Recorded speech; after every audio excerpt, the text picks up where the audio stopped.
أعوذ بالله من الشيطان الرجيم. بسم الله الرحمن الرحيم. الحمد لله رب العالمين وبه نستعين والصلاة والسلام على أشرف المرسلين سيدنا محمد وعلى آله وأصحابه أجمعين. قال الله تعالى سبحان الذي أسرى بعبده ليلا من المسجد الحرام إلى المسجد الأقصى الذي باركنا حوله لنريه من آياتنا إنه هو السميع البصير. صدق الله العظيم.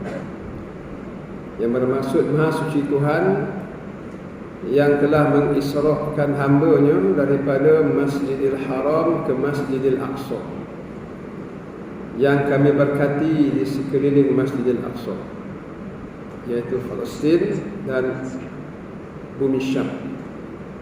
Untuk apa? Linuriyahu min ayatina innahu was-sami'ul basir. Untuk kami memperlihatkan kepadanya tanda-tanda kekuasaan kami. Sesungguhnya dialah Tuhan yang maha mendengar lagi maha mengetahui, ataupun lagi maha melihat. Kemudian seterusnya Allah Subhanahu wa taala menceritakan dalam ayat itu, wa qadaina ila bani Israil atufsiduna fil ardi marratain, dan seterusnya. Dan kami telah menentukan bahawa kamu Bani Israel akan membuat kerosakan di muka bumi ini sebanyak 2 kali. Sadaqallahul azim. Syukur kita pada Allah Subhanahu wa taala kerana sekali lagi kita dapat mendengar berkenaan dengan sirah Nabi sallallahu alaihi wasallam. Yang mana sirah ini seperti mana yang dijelaskan dalam kuliah-kuliah yang lalu, ianya bukan berlaku secara kebetulan. Semuanya dirancang oleh Allah Subhanahu wa taala. Dan bersama-sama dengan sirah adalah ayat-ayat Al-Quran yang turun. Bermula daripada Iqra' bismi rabbikal ladzi khalaq. Kemudian seterusnya ya ayyuhal mudaththir qum fa'anzir wa rabbaka fakabbir, dan seterusnya 6200 ayat lebih. Semuanya telah ditentukan oleh Allah Subhanahu wa taala. Dan ayat-ayat Al-Quran yang turun ini banyak mempunyai sempena-sempena peristiwa-peristiwa yang berlaku. Di antaranya peristiwa Nabi SAW berdakwah kepada kaum musyrikin, mengajak kepada yang ma'ruf, mencegah daripada perkara-perkara yang mungkar, dan baginda ditindas bersama dengan sahabat-sahabat baginda. Kalau ada berlaku penindasan dan dugaan dan cabaran, maknanya kita juga akan menghadapi perkara yang sama dalam hidup kita. Akan ada dugaan. Dan di dalam Al-Quran menerangkan tentang kesabaran. Hendaklah bersabar. Tetapi dalam masa yang sama hendaklah kita menyatakan kebenaran. Jangan takut.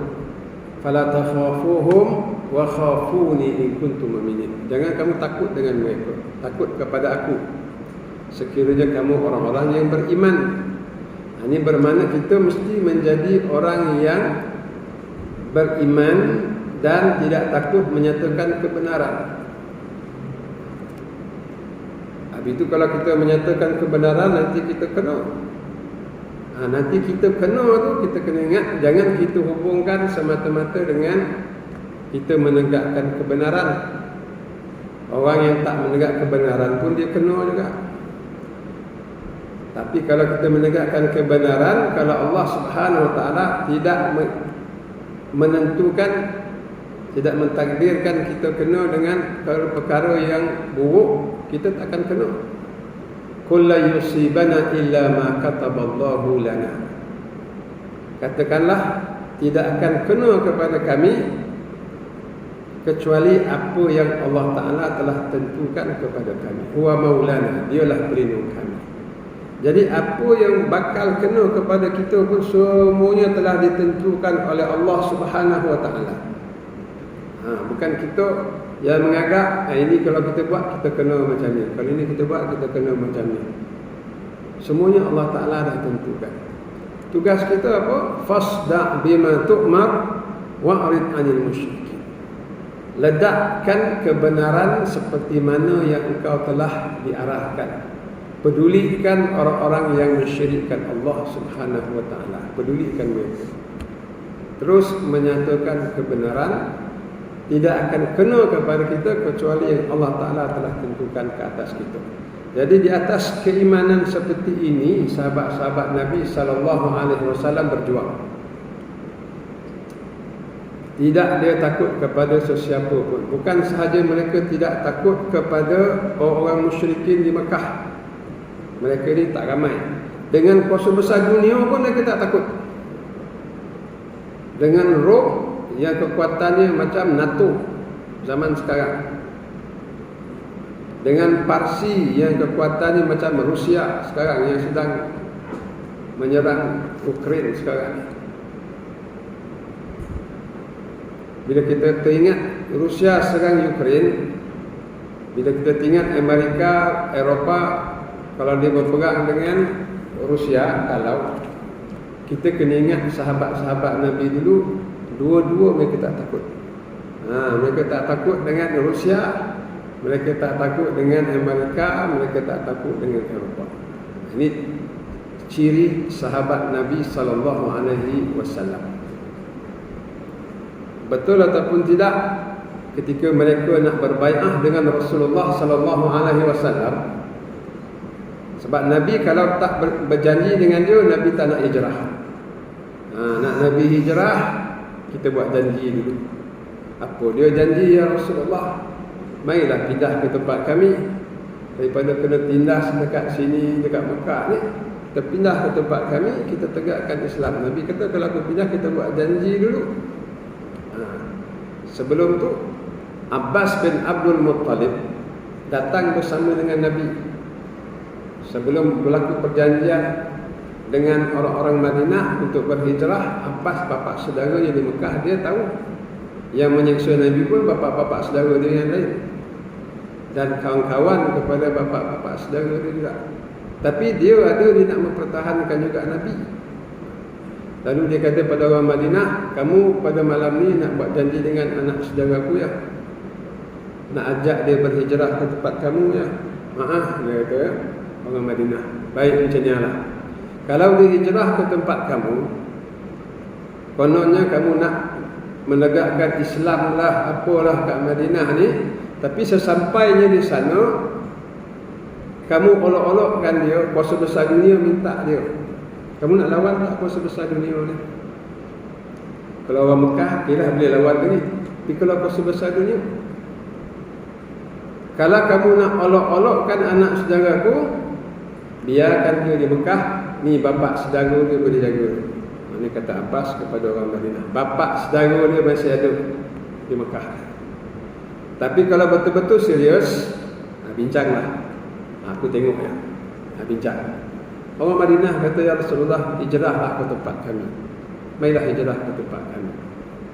Lalu Nabi kata apa? Kalau aku hijrah ke tempat kamu, kamu jaga aku seperti jaga anak dan isteri kamu. Maknanya mempertahankan aku. Boleh tak? Itu je syarat. Sebelum mereka berunding dengan Nabi ataupun menyatakan keputusan, mereka berunding sesama mereka. Ini macam mana perjanjian ini? Kau agak sampai jauh mana kita nak berjanji dengan Rasulullah ni? Seorang yang nampak perkara ini, dia kata sebenarnya kita ni nak mempertahankan Nabi, bukan nak calang-calang nak orang Quraisy. Kita sebenarnya nak lawan Amerika, Rusia, Eropah. Tapi zaman dulu lah ya, Rom dan Parsi. Antum tubayyuna ala harbi ahmar wa asfar. Kita ni buat janji dengan Nabi nak lawan orang merah, orang kuning. Merah ni macam Mak Saleh lah, kuning ni macam orang Cina lah. Maknanya orang barat pun kita lawan, orang timur pun kita lawan. Nak tak? Ini namanya perjanjian ni. Bukan lawan Quraisy je dah. Quraisy tak ada hal. 2-3 ribu orang. Rom tu 200 ribu sekali lawan. Parsi 200 ribu sekali lawan. Dia lawan sesama dia 200 ribu lawan 200 ribu. Kita ni berapa banyak kita nak lawan. Tapi itulah perjanjian. Setuju ataupun tidak. Tapi kalau kita setuju kan, macam mana terma dan syarat dia, berapa persen pula kita dapat harta rampasan perak ni. Amin, kita tanya Nabi, ya Rasulullah, kami dah bincang, kami semua dah bincang dah, macam ni lah. Baik, kalau kami mempertahankan kamu seperti mempertahankan anak-anak dan isteri kami dapat apa? Yang penting tu, kami dapat apa? Nabi kata, lakumul jannah, korang dapat syurga. Siapa pertahankan aku, dapat syurga. Mendengar syurga, terus pegang tangan Nabi. Rabihal bai' la nukil wa la nastaqil. Ini bisnes yang sangat beruntung. Kami takkan kurangkan terma ni. Kami akan cuba capai dan kami tak nak ubah terma. Terma tu stick macam tu. Kami pertahankan kau bagi syurga pada kami. That's it. Maka termenterilah perjanjian. Ini nak kata apa tuan-tuan? Kena berani, bukan sekadar berani berkata benar dalam masyarakat. Masyarakat akan kutuk, akan fitnah dan sebagainya, namun keluarlah macam-macam. Tapi sebenarnya kena berani sehingga lawan kuasa besar dunia. Hanya ni sahaja yang dapat mempertahankan Islam. Dan inilah kualiti yang dikehendaki oleh Allah Subhanahu Wa Taala daripada orang-orang yang beriman. Tak kurang daripada tu. Kalau ada kurang daripada tu, itu belum lagi mencapai piawai yang Allah Taala nak. Kemudian berdakwahlah Nabi, ditimpa sengsara dan sebagainya. Sahabat ada yang dibunuh. Dan nama-nama yang dibunuh, Sumayyah, Yasir, Khabbab dan sebagainya dibunuh sampai ke tahap pembunuhan. Tetapi Rasulullah SAW, adakah dia berhenti? Dia tidak berhenti. Tetapi tekanan yang sangat kuat ke atas Nabi SAW yang tidak ada kurangnya, sentiasa meningkat. Tetapi Nabi adalah sedikit sebanyak sebagai manusia, ya, ada kalanya baginda ada kalanya baginda kira termenung lah, dia kata termenung boleh, ya.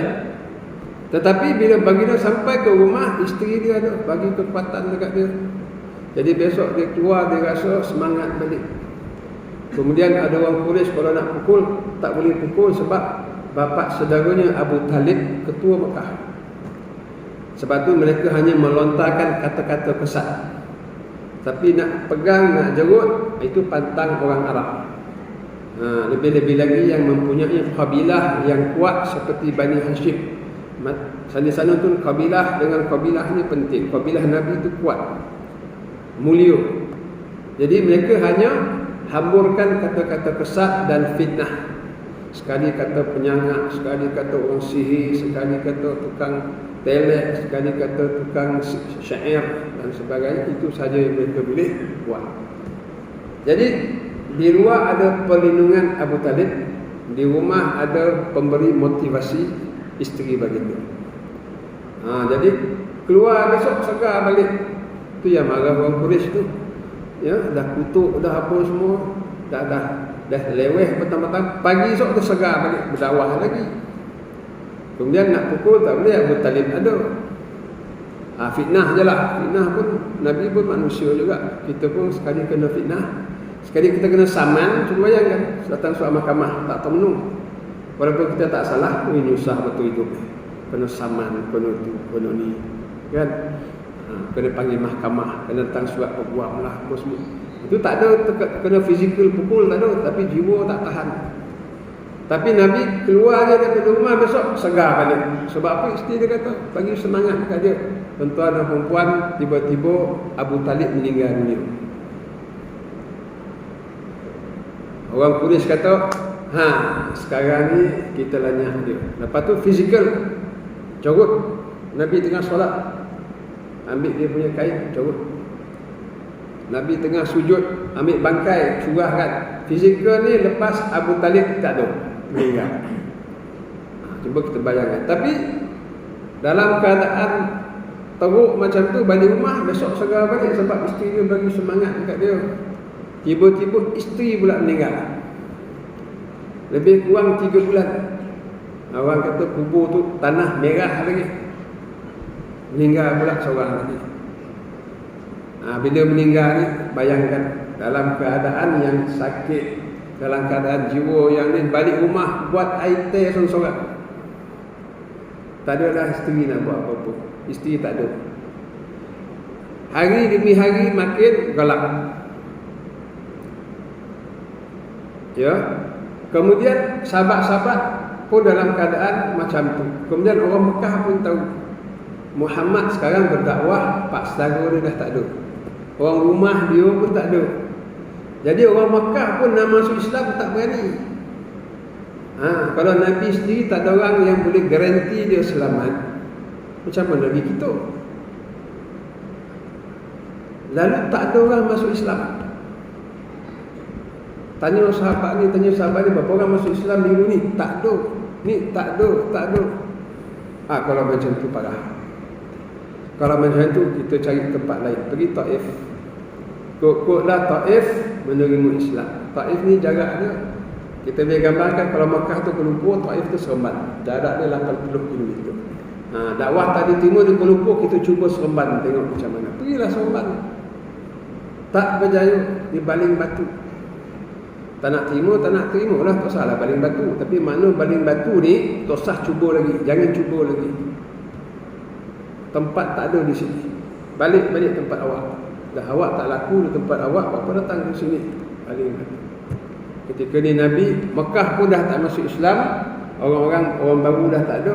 Di Taif pun cubaan pertama tak berjaya. Akhirnya Nabi berdoa adalah Allahumma inni ashku ilaika dha'fa quwwati. Ya Allah, aku mengadu lemahnya daya aku ni.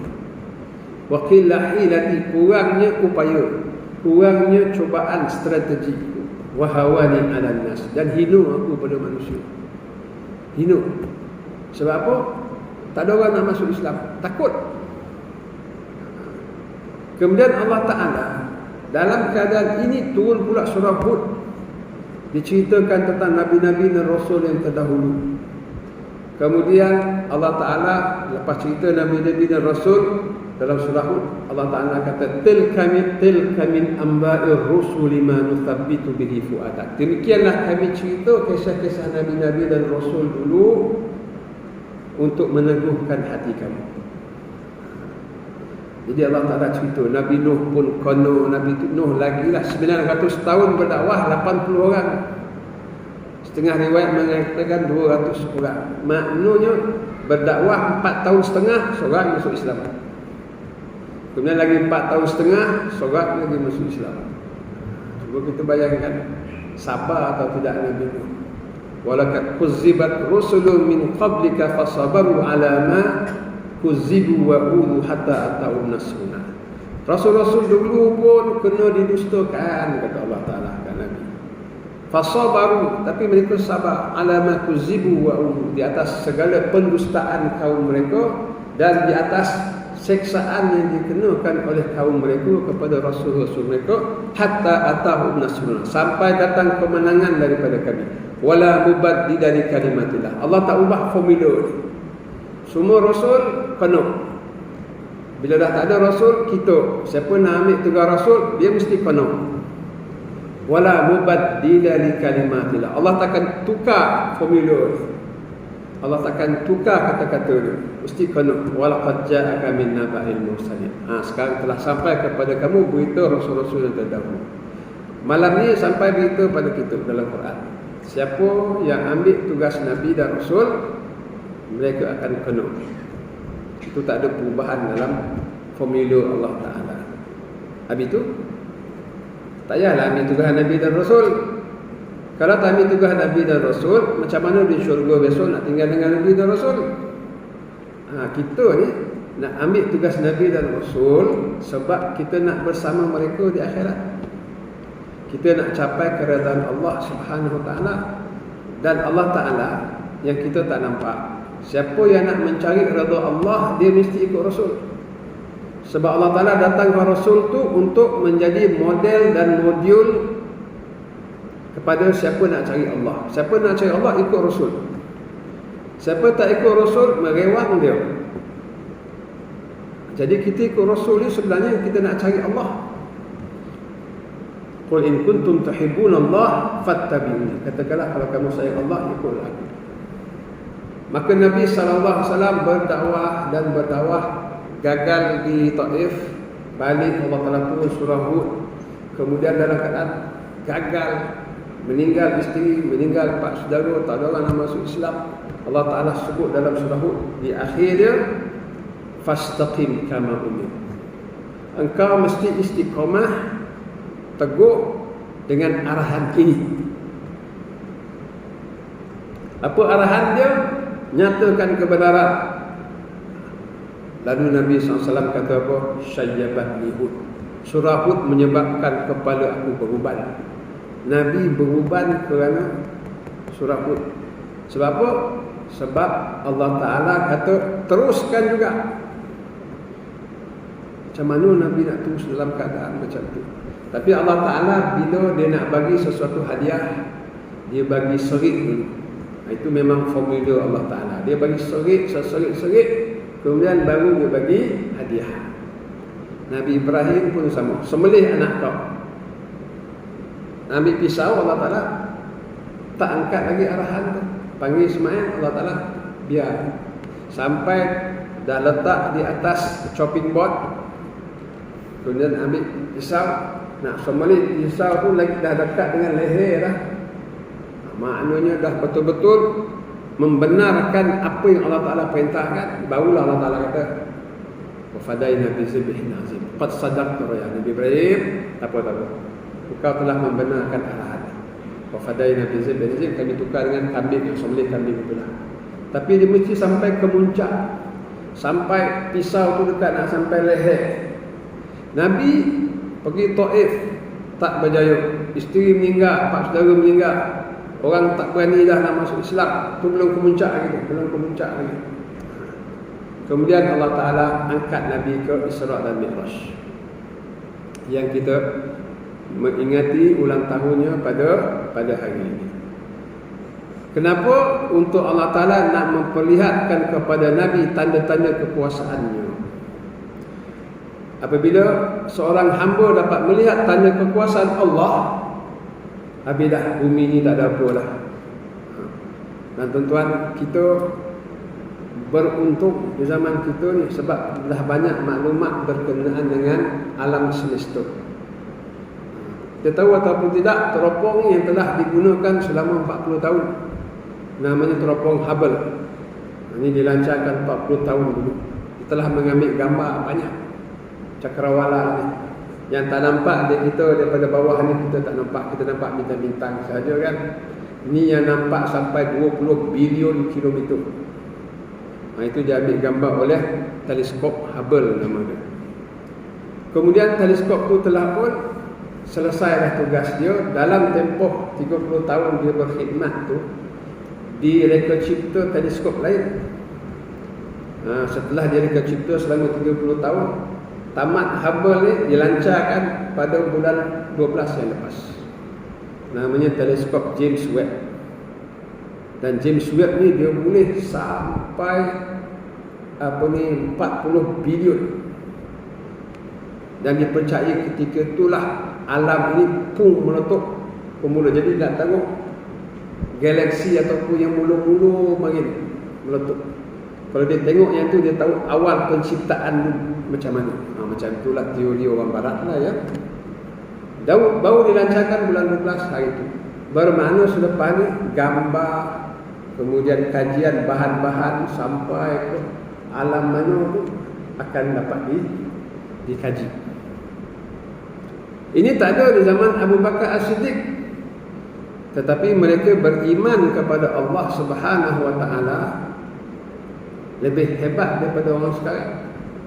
Sedangkan orang sekarang dah boleh tengok gambar lebih hebat daripada mereka.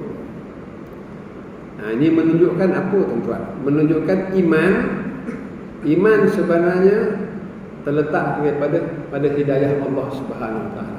Kalau Allah Ta'ala beri hidayah kepada seseorang, dia beriman pada Allah tanpa memerlukan kepada kajian ke, tanpa memerlukan kepada maklumat-maklumat tambahan ke apa, tak ada. Jadi beruntunglah orang yang diberi hidayah oleh Allah lalu dia beriman.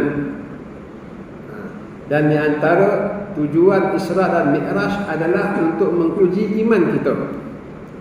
Bila Nabi naik berapa bilion tahun cahaya kita tak tahu ya, naik sampai di sampai di Lauh Mahfuz, sampai di Sidratul Muntaha, sampai di Baitul Ma'mur. Fa'auha ila 'abdihi ma auha. Lalu Allah Taala mewahyukan kepada hamba-Nya apa yang ingin diwahyukan. Kemudian Nabi turun, kita pendekkan cerita, menjadi ujian kepada orang yang beriman. Nak pergi ke Palestin saja, ke Masjid Al-Aqsa saja zaman dulu 2 minggu perjalanan. Patah balik 2 minggu sebulan. Nak naik ke langit tu susah cerita lah. Nak pergi ke planet yang terdekat Marikh 9 bulan, sekarang dah jadi 7 bulan. Naik kapal 7 bulan baru sampai. Itu planet yang terdekat. Belum lagi cakrawala tak terjangkau oleh manusia. Tetapi ianya berlaku pada satu malam. Ayat ini benar-benar menguji. Ini benar-benar menguji orang yang beriman. Bila orang Arab dengar Rasulullah cerita dia pergi ke Baitul Maqdis, kemudian naik ke langit, turun, dah sampai dah ke? Nabi kita dah sampai. Elok mana dia kata. Main dengar. Siapa nak dengar cerita dongeng di sini? Dah panggil orang tu kan, kau makin percaya dengan Muhammad kan? Percaya dia Rasul apa semua. Dengar cerita dah elok. Dia kata dia pergi ke Baitul Maqdis, kemudian naik ke langit, kemudian dah balik, dah ada dia semua. Mana dia pergi balik dan patah balik semalam. Ini benar-benar menguji. Ada yang keluar tak boleh terima, tapi orang yang beriman menerima. Sebab tu nama agama ini Islam. Apa makna Islam, tuan-tuan? Islam maknanya menyerah. Apa yang diturunkan oleh Allah Ta'ala kita serah, terima. Macam tu sekali. Menyerah diri kepada Allah Ta'ala sepenuhnya, tanpa sebarang soalan. Ada perkara yang boleh sampai kepada logik kita, tapi banyak perkara yang tak sampai ke logik, tapi kita terima. Macam anak kita lah, pergi sekolah, darjah 1 kan, pergi sekolah. Dia nak syarah kat kita, kawan ajak main, boleh tak pergi sekolah? Kau pergilah sekolah. Tak salah pergi sekolah, kalau abang main, adik main, badan sehat, so jadi pandai. Dia pula syarah kita. Jadi boleh tak pergi sekolah? Macam mana kita nak jawab? Kita kata macam ni lah, pergi sekolah. Kau cerita macam mana pun, pergi sekolah dia. Macam itulah Islam. Kita nak bersyarah dengan Allah Ta'ala. Syariat dia kata kalau mencuri potong tangan tu, kalau apa ni orang berzina rotan 100 kali, kita nak bersyarah. Allah Ta'ala kata dengar cakap. Anak kita pun macam tu kan. Kau dengar cakap. Kau boleh main dengan kawan kau, badan sehatnya apa semua yang basah jadi pandai. Tak ada. Pergi sekolah dulu, balik sekolah baru cerita. Lama kelamaan anak ni bila dah masuk universiti, dia jumpa kita balik, nasib baiklah abah bagi suruh pergi sekolah. Saya syarah macam mana pun kat abah suruh pergi sekolah. Sebab kita dah tahu, kita dah hidup sampai 40 tahun, 60 tahun, 80 tahun. Macam mana syarah pun anak kita kecil tu pergi sekolah. Islam ni, kita nak fikir macam mana lah syariat Allah Ta'ala tu, agamanya apa, tunduk dan patuh dulu. Tunduk dan patuh dulu. Itu agama Islam. Jadi Allah uji siapa nak tunduk dan patuh dalam peristiwa Isra dan Mi'raj. Jadi orang polis bila dengar tu, memang dengar dongeng, cerita dongeng ni. Kau percaya sangat dengan Muhammad, cuba dengar. Apa cerita dia? Muhammad kata dia naik ke langit lah, apalah, pergi ke Baitul Maqdis dulu. Baitul Maqdis 2 minggu pergi balik. Naik ke langit pula lagi 1 malam. Orang yang beriman, kami percaya. Sebab mereka dah Islam dulu, mereka dah tunduk dan patuh dulu. Panggil pula kawan baik Abu Bakar As-Siddiq. Bakar, mari sini dengar cerita. Apa dia? Muhammad kawan baik ke? Aku pula, dia kata, dia naik ke langit, pergi dulu ke Baitul Maqdis, kemudian naik ke langit, turun balik, patah balik. Kau tahu tak berapa lama? Semalam. Apa pandangan kau? Apa kata Abu Bakar? Dia kata daripada mulut dia betul ke ataupun kau dengar daripada orang? Tak, dia kata daripada mulut dia betul aku dengar. Kalau daripada mulut dia lebih jauh daripada itu pun aku percaya. Ini dia Islam.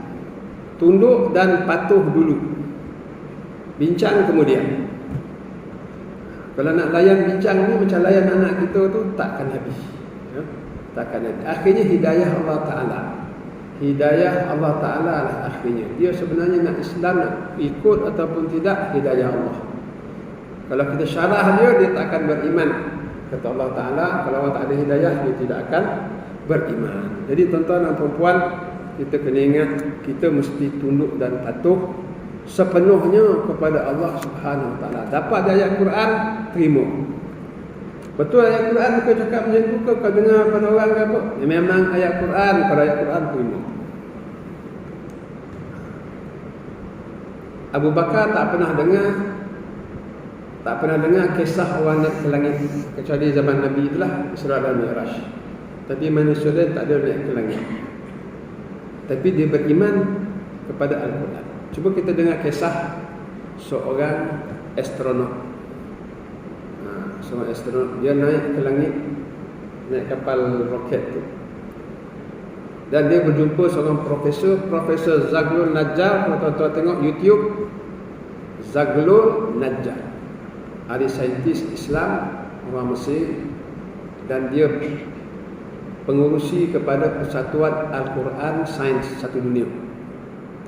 Ceramah dia Quran Sains.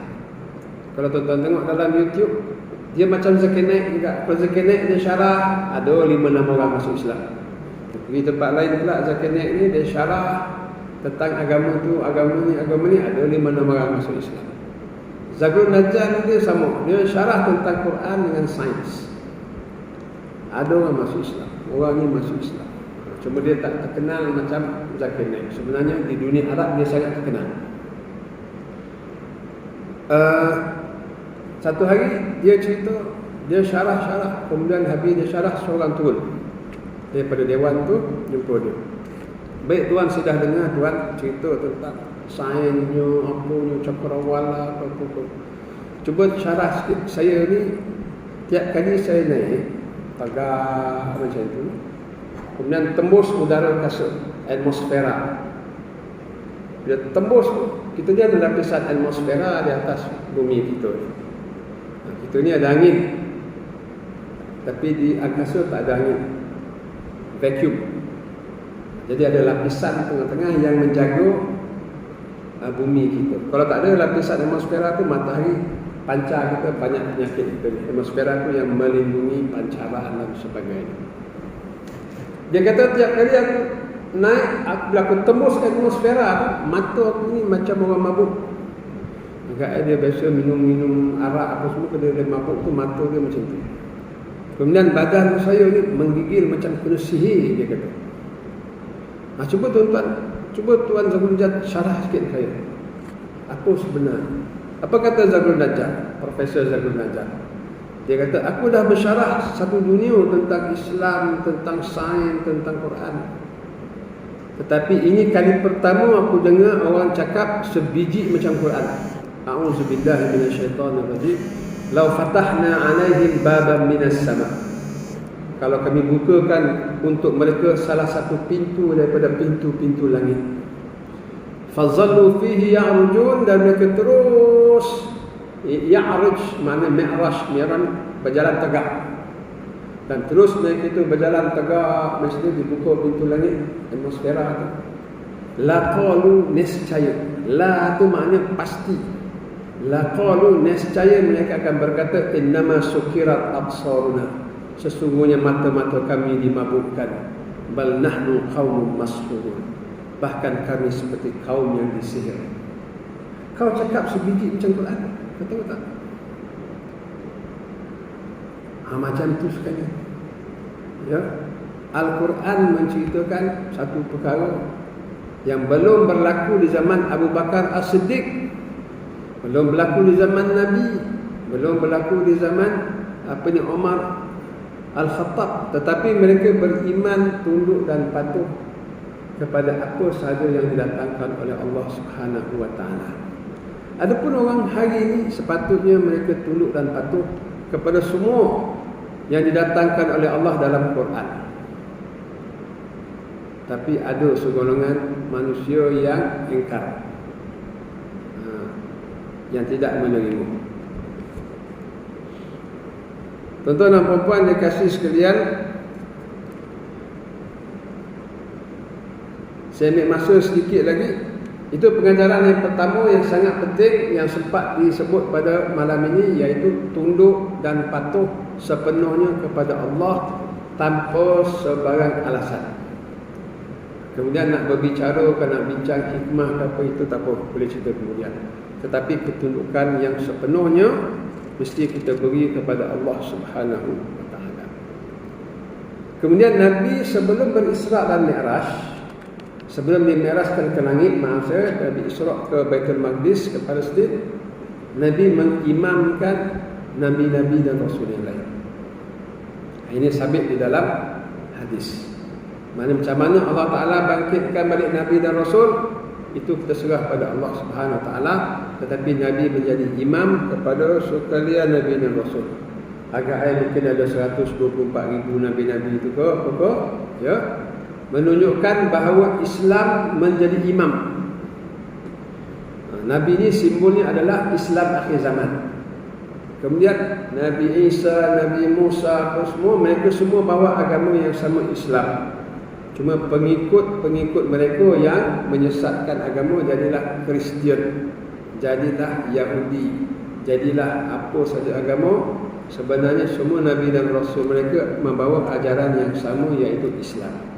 Sama pada akidah, mungkin ada berbeza pada syariat. Syariat ini adalah undang-undang. Undang-undang Islam, fiqh mungkin berbeza sedikit sebanyak mengikut masa. Tapi semuanya beragama Islam. Jadi bila Nabi menjadi imam, maknanya semua yang dibawa oleh Nabi dan Rasul menjadi makmum mesti ikut Islam yang terakhir yang dibawa oleh Rasulullah sallallahu alaihi wasallam. Kemudian yang lain semuanya batal. Ajaran-ajaran lain semuanya tamat. Sehingga kan satu hari Sayyidina Umar pegang Taurat. Sayyidina Umar dia pegang Taurat. Mungkin nak baca ke, nak apa ke, Nabi tengok, Nabi sangat marah. Apa ni Umar? Umar kata dia nak tengok. Nabi kata, "Lau kana Musa hayyan baina adhharikum." Kalau Nabi Musa masih hidup sekarang ni bersama kita ni, ma wasi'ahu illa an yattabi'ani. Dia tak boleh buat apa melainkan kena ikut aku. Sebab Nabi dia tutup semua rasul-rasul yang lain. Kalau Nabi Musa masih hidup, berada di kalangan kita hari ini, tidak ada cara lain melainkan dia mesti ikut aku. Maknanya Islam kita ni tutup semua ajaran-ajaran yang sebelum. Kemudian Allah Ta'ala sebut sebelum Nabi kita wafat, penutup kepada Al-Quran pada 632 Masihi. Ingat tarikh itu 632 Masihi. Sejak daripada 632 sampai kiamat, itulah panduan Quran. Al-yawma akmaltu lakum dinakum. Hari ini aku dah sempurnakan untuk kamu agama kamu. Wa atmamtu alaikum ni'mati. Aku dah cukupkan nikmatku. Wa raditu lakumul Islam dinan. Aku redha Islam sebagai agama. Tak ada agama lain. Wa may yattaqi ghairal islami dinan fala yuqbal min. Siapa yang ambil agama selain pada Islam takkan diterima. Wa huwa fil akhirati minal khasirin. Hari kiamat rugi, maknanya masuk neraka. Siapa yang ambil selain pada Islam sebagai agama, hari kiamat masuk neraka. Jadi kita kena pegang kuat-kuat ni. Sebab ada orang yang kalah bila melihat kemajuan negara-negara, orang kafir apa semua, dah mula dia rasa inferior. Sehingga boleh mempersoalkan, tak boleh murtad. Ada orang Melayu, tengok dalam YouTube, pakar, doktor pakar lagi. Doktor pakar. Kalaulah orang boleh murtad daripada agamanya masuk Islam. Takkan orang Islam tak boleh murtad? Dia fikir macam itu. Dia fikir semua agama ni sama. Tak. Itu punya agama batil. Kita benar. Kalau kita benar, kita boleh, orang lain boleh masuk agama kita, kita tak boleh masuk agama orang. Dia kena macam tu. Sehala. Tak ada timbal balik. Kalau orang boleh masuk agama kita, takkanlah kita tak boleh masuk agama orang. Dia anggap agama semua sama. Tidak. Islam agama benar, lain agama yang batil. Dibuktikan dalam peristiwa Isra' dan Mi'raj. Islam memimpin semua rasul-rasul yang terdahulu. Kemudian Islam menolak semua agama selain daripada agama Islam. Jadi mudah-mudahan dengan sedikit pengajaran daripada peristiwa Isra' dan Mi'raj, insya-Allah kita akan sambung pengajarannya di kuliah-kuliah yang akan datang. Aqulu qawli hadza wa astaghfirullahal azim. Assalamualaikum warahmatullahi wabarakatuh.